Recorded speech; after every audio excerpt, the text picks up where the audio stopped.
تو انسان کو کل عقل بھی مل جائے تو پھر بھی اللہ کی حکمت کا وہ احاطہ نہیں کر سکتا۔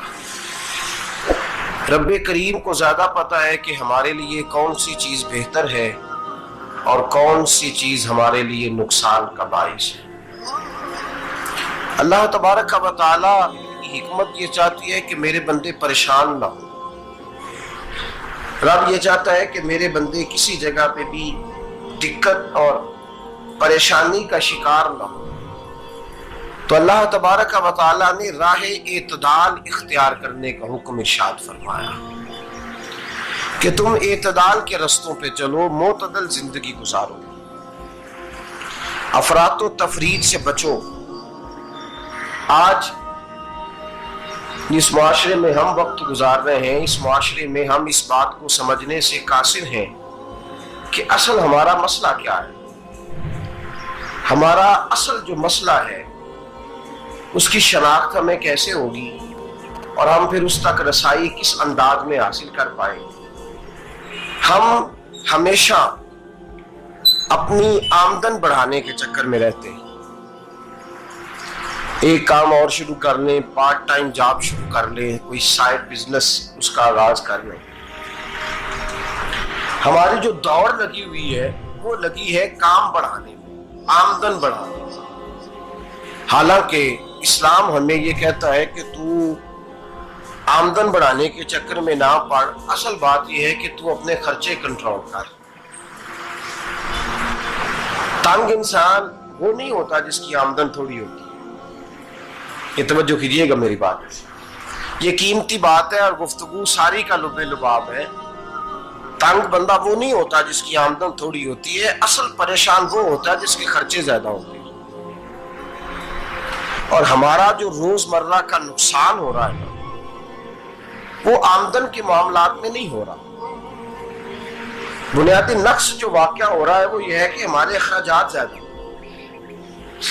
اور وہ اخراجات کسی اور نے نہیں بڑھائے، وہ خرچے ہم نے خود بڑھا لیے ہیں اور اب ہمیں اس کا نقصان بھگتنا پڑ رہا ہے۔ اور اگر آپ صحیح معنوں میں ٹٹولیں تو جو بہت امیر لوگ ہیں وہ تو ان خرچوں سے بچ گئے۔ میں نے بہت سارے ایسے ختمات میں شرکت کی ہے، میں بہت ساری ایسی جگہوں پہ گیا ہوں کہ جہاں لوگوں نے بڑا مختصر سا ختم دلایا ہے تو ہو گیا ہے ختم۔ ختم کے معاملے میں کب کسی نے پابندی لگائی ہے کہ اس میں 200 آدمی شریک ہوگا تو تب یہ سال ثواب صحیح ہو سکے گا؟ کون کہتا ہے؟ یا شادی کے موقع پر اگر سارے بہن بھائیوں کو نہ بلایا گیا تو میری شادی پایہ تکمیل تک نہیں پہنچے گی، اس میں برکت نہیں ہوگی، یہ کس نے فتویٰ دیا ہے؟ معتدل زندگی کا اسلام حکم دیتا ہے۔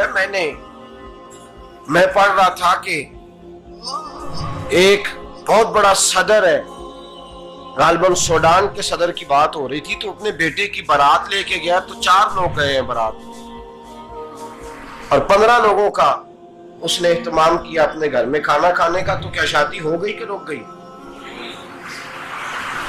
تو بھائی راگ الاپنا اس بات کا کہ بڑی پریشانی ہے، کوئی سائیڈ بزنس شروع کیا جائے فلان جگہ فلان جگہ فلان جگہ، تو اصل معاملہ یہ ہے کہ پہلے ایک بندہ کماتا ہے تو پھر بھی گھر ہی چلتا ہے، پھر بڑا بیٹا ساتھ شامل ہوتا ہے تو پھر بھی گھر ہی چلتا ہے، پھر منجلا بیٹا شامل ہوتا ہے تو پھر بھی گھر ہی چلتا ہے۔ جو رونا دادا جی رویا کرتے تھے کہ بڑی مصیبت ہے، بڑی مشکل ہے، گاؤں میں رہ اکیلے ہوتے تھے اور وہ 5 بچوں کو اور 4 بچیوں کو وہ پالتے تھے، تو جو وہاں پریشانی تھی وہی آج پریشانی شہر میں آ کر پڑھ لکھ کر موٹی تنخواہ لے کر وہی پریشانی ہمیں ہے۔ تو میں جس نتیجے پہ پہنچا ہوں اس کو پڑھ کے، قرآن مجید کی چند آیات کو دیکھ کر اور اس مفہوم کی جو حدیثیں کتب احادیث میں پائی جاتی ہیں اور ہمارے بزرگوں نے ہمیں جو مزاج اس حوالے سے دیا ہے، میں اس نتیجے پہ پہنچا ہوں کہ مسئلہ آمدن کا نہیں، مسئلہ خرچے کا ہے۔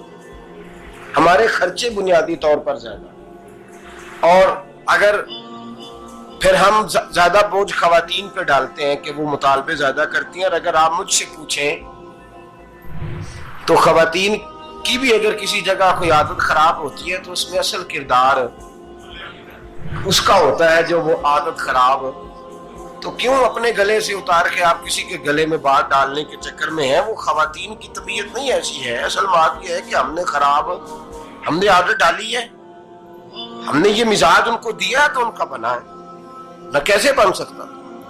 تو اعتدال جب تک زندگی میں نہیں ہوتا، پانی پیاس بجھاتا ہے لیکن ایک گلاس ہی ہو تو پیاس بجھاتا ہے، بالٹی کو منہ کو لگائے گا تو کپڑے بھگو دے گا اس کے.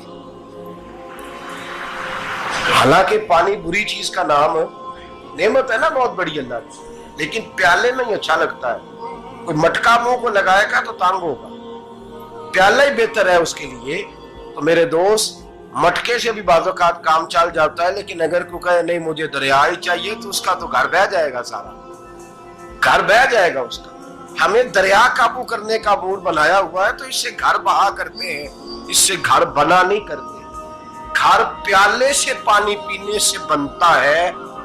اگر تو دریا پہ قبضہ کرنے کا موڈ بنائے گا تو گھر بنے گا نہیں، گھر بہ جائے گا. آگ نہ ہو تو کھانا پک نہیں سکتا، لیکن ہلکی آنچ سے کھانا پکتا ہے. اور اگر آنچ تیز کر دی جائے تو جی قرینے قیاس بات کر رہا ہوں، میں عقل سے ماورا نہیں کر رہا. قرینے قیاس سمجھانے کے لیے مثالیں دے رہا ہوں. ہلکی آنچ پہ کھانا پک جاتا ہے اور آگ تیز ہو تو کھانا جل جاتا ہے. تو کھانا اتنی دیر کھانے کے قابل رہتا ہے جب تک وہ ہلکی آنچ پہ پکتا ہے. تو جتنی مرضی تو کہتا ہے نہیں میرا گزارے نہیں، آگ تیز ہونی چاہیے، تو میاں جل جائے گا، جل جائے گا. ہوا نہ ملے تو سانس نہیں آتی، ٹھیک ہے؟ آکسیجن نہ ہو تو سانس، ہوا نہ چلے تو گزارا نہیں ہوتا. لیکن اگر تیز چلے نا، اگر تیز چلے تو آندھی اور طوفان بن جائے تو چھتیں گرا دیتی ہے، جانیں لے لیتی ہے. ہم ہیں طوفان کے چکر میں، ہم ہیں دریا کے چکر میں، ہم ہیں بڑے ناؤ کے چکر میں. تو میاں ہلکی آنچ ہی اچھی ہے، یاد رکھ. اور ایک گلاس پانی کا اعتدال سے ملتا رہے تو وہی ملتا رہے، ضرورت کے وقت وہی بہتر ہے. تو پورے دریا پہ قبضہ کرنے کا پروگرام نہ بنا، تانگ ہو جائے. اور میرے عزیز یاد رکھ، ہوا سانس لینے کے مطابق ملے تو وہی اچھی ہے، جو سانس بند کرنے پہ آ جائے وہ ہوا اچھی. ہم نے چکر چلا لیا ہے کہ زیادہ پیسہ